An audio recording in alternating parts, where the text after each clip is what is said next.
Hello dear students, this is Riyaz Wani. आज हम discuss करने वाले हैं एनाल्जेसिक्स को,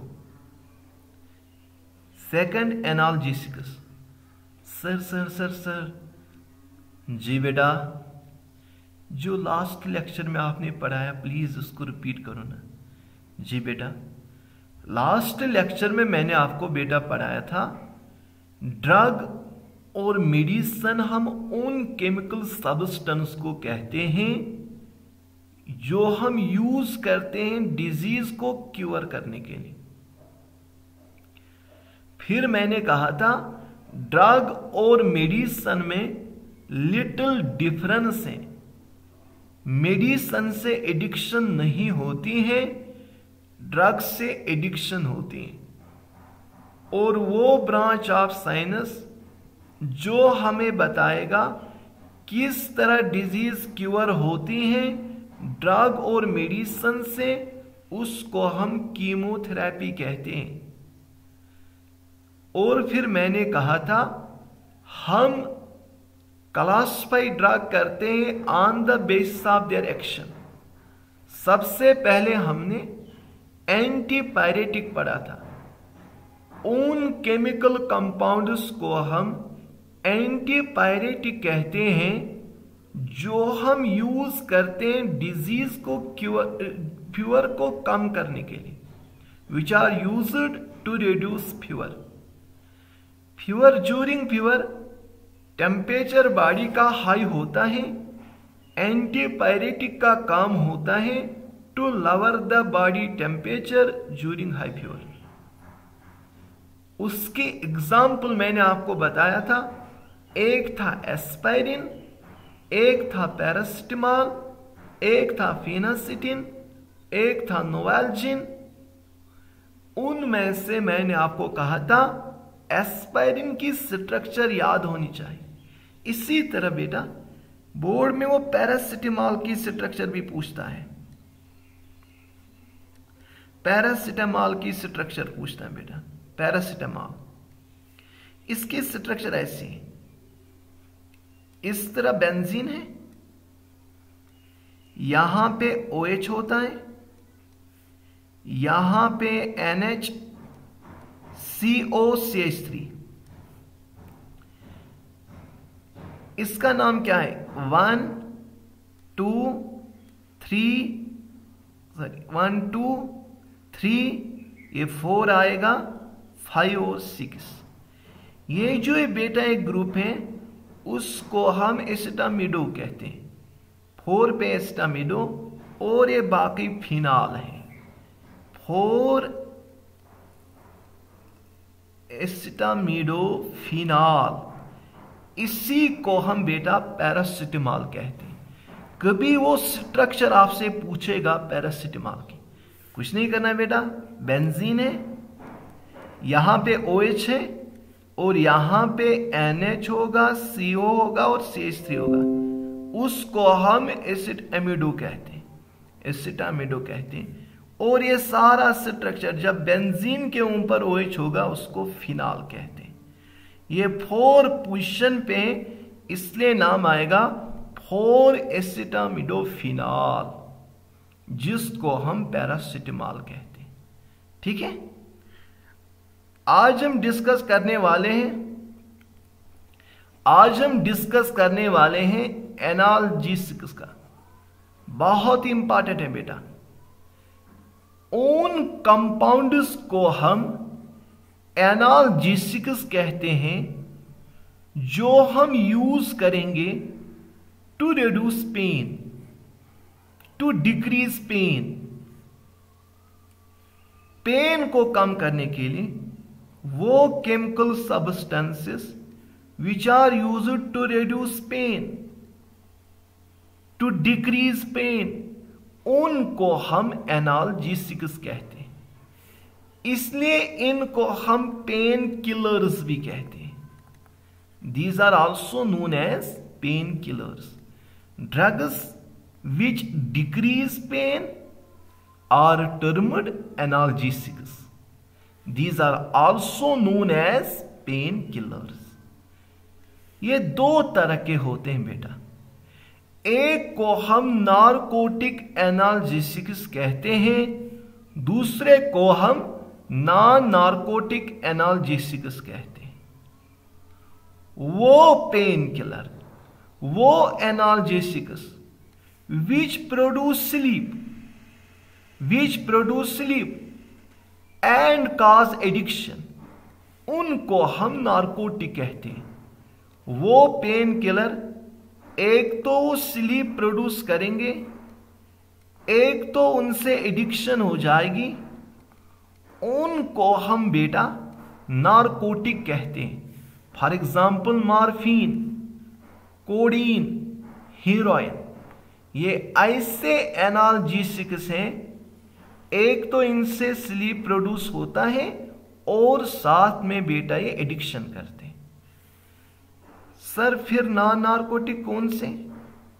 वो वाले बेटा, उन ड्रग्स को हम नॉन नारकोटिक कहते हैं, उन पेन किलर्स को हम नॉन नारकोटिक कहते हैं which does not cause addiction, जो जिनसे ना ही एडिक्शन होते हैं and also does not produce sleep. उनको यूज करने के बाद ना ही एडिक्शन होती है और ना ही स्लीप प्रोड्यूस होती है, उनको हम नॉन नारकोटिक कहते हैं। इनके एग्जाम्पल भी हैं एस्पायरिन और एनाल्जिन। इसलिए एस्पायरिन एक्ट्स बोथ, ये एंटीपायरेटिक का भी काम करता है और एनाल्जेसिक का भी काम करता है।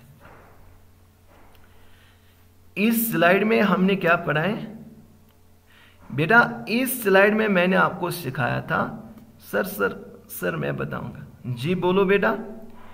वो केमिकल सब्सटेंस एनाल्जेसिक्स होते हैं जिनका काम होता है पेन को डिक्रीज करना, इसलिए इनको हम पेन किलर्स भी कहते हैं। ये दो तरह के होते हैं, एक को हम नारकोटिक कहते हैं, एक को हम नॉन नारकोटिक्स कहते हैं। नारकोटिक्स उनको कहते हैं जिनसे एक स्लीप प्रोड्यूस होगी और एडिक्शन हो जाएगी। नॉन नारकोटिक हम उनको कहते हैं जिनसे ना ही एडिक्शन होगी ना ही स्लीप प्रोड्यूस होगी उनको यूज करने के बाद। इसलिए इनकी एग्जाम्पल है एस्पायरिन, इनकी एग्जाम्पल है एनाल्जिन। इसी तरह आइबुप्रोफेन ये भी यूज होता है एनाल्जेसिक। इसी तरह एनाल्जिन, डिक्लोफेनिक सोडियम ये भी यूज होता है एनाल्जेसिक। आपको इनकी स्ट्रक्चर याद नहीं रखनी है, लेकिन एग्जाम्पल आपको याद होनी चाहिए। ठीक है, कौन कौन है जरा नारकोटिक बताओ? मॉर्फिन है, कोडीन है और हीरोइन है। नॉन नारकोटिक कौन कौन है? एस्पायरिन है, एनाल्जिन है, आइबुप्रोफेन है, डिक्लोफेनिक सोडियम है। ठीक है, डिक्लोफेनिक सोडियम है। इसको कॉपी करो बेटा, हो गया कॉपी? चलो अब हम मूव करेंगे नेक्स्ट स्लाइड पे। अब हमारा नेक्स्ट है एंटीमाइक्रोबियल्स। एंटीमाइक्रोबियल्स उन केमिकल सब्सटेंस को हम एंटीमाइक्रोबियल्स कहते हैं which are used to cure infection due to micro organism. Micro organism से जो भी बेटा इन्फेक्शन होता है उसको क्योर करने के लिए जिन केमिकल सब्सटेंस को हम यूज करेंगे उन्हीं को हम एंटीमाइक्रोबियल्स कहते हैं। कोई भी ऑर्गेनिज्म जिससे डिजीज होता है उसको हम पैथोजन कहते हैं, उसको हम पैथोजन कहते हैं। जो माइक्रोबियल डिजीज का कंट्रोल हम किस तरह कर सकते हैं? जो माइक्रो ऑर्गेनिज्म से बेटा, माइक्रो ऑर्गेनिज्म से इन्फेक्शन होता है, उस डिजीज को कंट्रोल करने के लिए हमारे पास 3 तरीके हैं। पहला या हम माइक्रो ऑर्गेनिज्म को किल करेंगे, ड्रग को यूज करेंगे विच किल द माइक्रो ऑर्गेनिज्म, इसको हम बैक्टीरिसाइडल कहते हैं। बैक्टीरिसाइडल उन केमिकल सब्सटेंसेस को कहते हैं which are used to kill the micro organisms, जो माइक्रो ऑर्गेनिज्म्स को किल करेंगे। एक होता है बैक्टीरियोस्टैटिक, उन केमिकल सब्सटेंस को हम बैक्टीरियोस्टैटिक कहते हैं which stop the growth of micro organism. यहां पे किल नहीं करते हैं बल्कि माइक्रो ऑर्गेनिज्म की जो ग्रोथ है उसको स्टॉप करते हैं। या हम माइक्रो ऑर्गेनिज्म को किल करेंगे तब बैक्टीरियासाइडल है, या हम माइक्रो ऑर्गेनिज्म ग्रोथ को स्टॉप करेंगे तब बैक्टीरियोस्टैटिक है, या सिंपली हम इम्यूनिटी को इंक्रीज करेंगे, इसको हम इम्यूनिटी कहते हैं। ठीक है बेटा, जो एंटी माइक्रोबियल सब्सटेंस होते हैं ये सिंथेटिक केमिकल्स भी होते हैं लाइक सल्फोनेमाइड्स। ठीक है, दे में भी ये एंटीबायोटिक्स भी हो सकते हैं लाइक टेट्रासाइक्लिन, पेनिसिलिन, क्लोरम्फेनिकॉल एटसेट्रा। या ये सिंथेटिक केमिकल भी हो सकते हैं सल्फोनेमाइड्स की तरह, या ये एंटीबायोटिक भी हो सकते हैं टेट्रासाइक्लिन, पेनिसिलिन, क्लोरम्फेनिकॉल। लेकिन जो हम कॉमन एग्जाम्पल देखते हैं एंटीमाइक्रोबियल ड्रग की वो ये होते हैं बेटा, कौन से? Sulphanilamides which are effective in wide range of micro organisms. क्या पढ़ा है इस पे बेटा? एंटीमाइक्रोबियल्स, जो भी इंफेक्शन होगा ड्यू टू माइक्रो ऑर्गेनिज्म से,